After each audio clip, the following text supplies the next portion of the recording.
President Trump has increased his share of the minority support in this election. He gained Black and Latino votes in key swing states. So it's joining us right now this morning to discuss race in the presidential election is civil rights leader Reverend Al Sharpton. Reverend Al, good to see you this morning. Thanks for joining on such an important morning.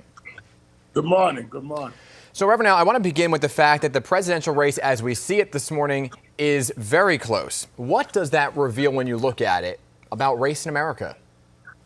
Well, I think it is in many ways alarming to me because I think that this president has been by far the most racist, xenophobic, and sexist president in my lifetime.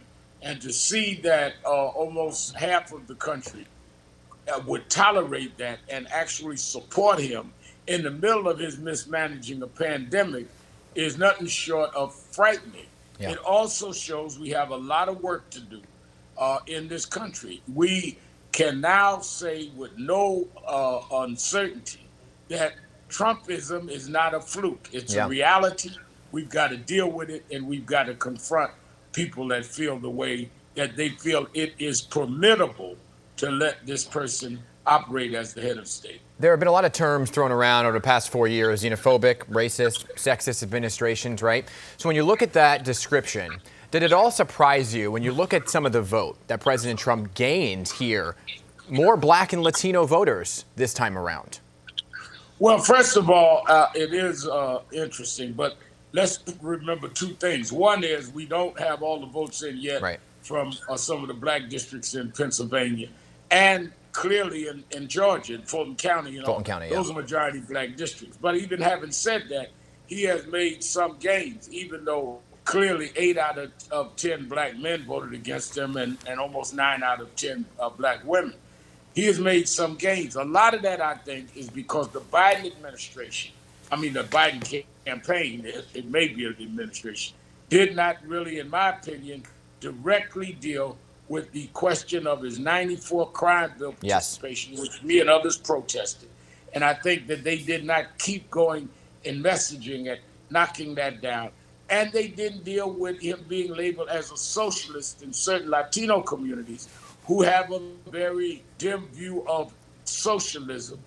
And it was an unfair claim on Biden, but I don't think they dealt with it in a forthright way. So I'm not surprised there were some gains made because there were some miscalculations by the Biden campaign. Yeah, so you're saying they didn't do their due diligence really in engaging some of those key issues. But when you look at specific areas like, say, Kenosha, Wisconsin, right, where we saw the death of Jacob Blake, that actually turned for Joe Biden. Well, yeah, we saw the shooting of Jacob Blake, and we saw 2 protesters killed by a white militiaman.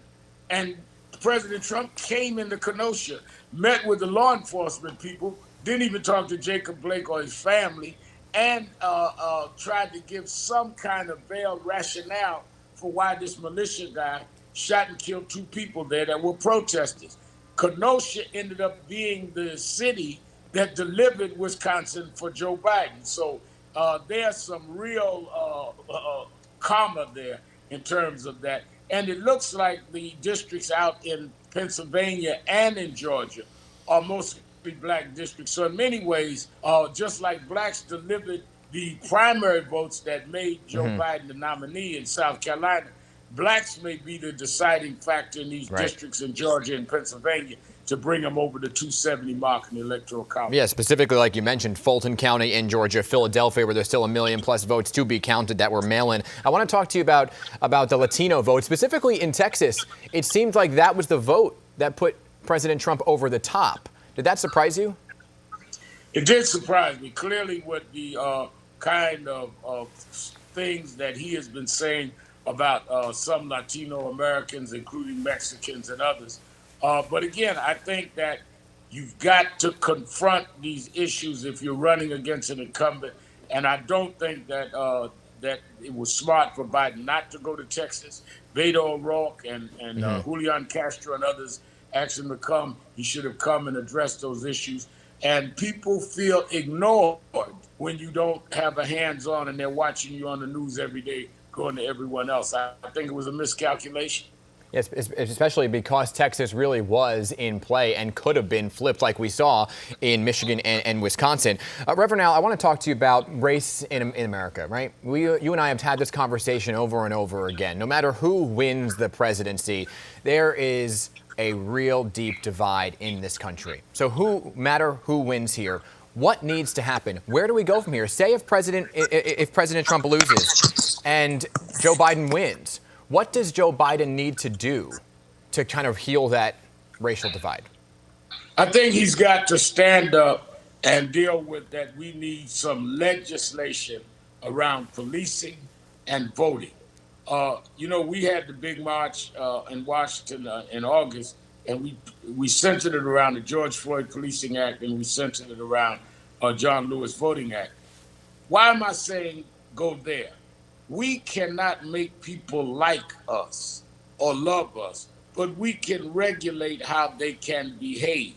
And we would, in many ways, I think, be absolutely unforgiven in history if in this era of George Floyd and era of what we've seen, Breonna Taylor, that we did not legislate how we're going to deal with policing in a way that protects citizens and police. And the same thing with protecting people's right to vote.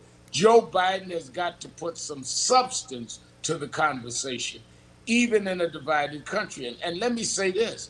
If Joe Biden and Kamala Harris are successful, they are inheriting a very divided country, a country still in a pandemic. It's going to be a rough 4 years. I don't wish this kind of job on anybody. They're going to have a hard road, and I think all of us are going to have to help them do it. But they're going to have to be clear about where they're going and where they're going to take us. Yeah, and I heard you this morning on an interview say there needs to be a real conversation in communities to be fair in how you look at your life as a whole individually, that people need to reflect on themselves at the same time because we are the change that we want to see. Reverend Al, I appreciate your voice and coming on this morning. As always, it's always an important voice to hear from. I appreciate you having me on. Thank you so much.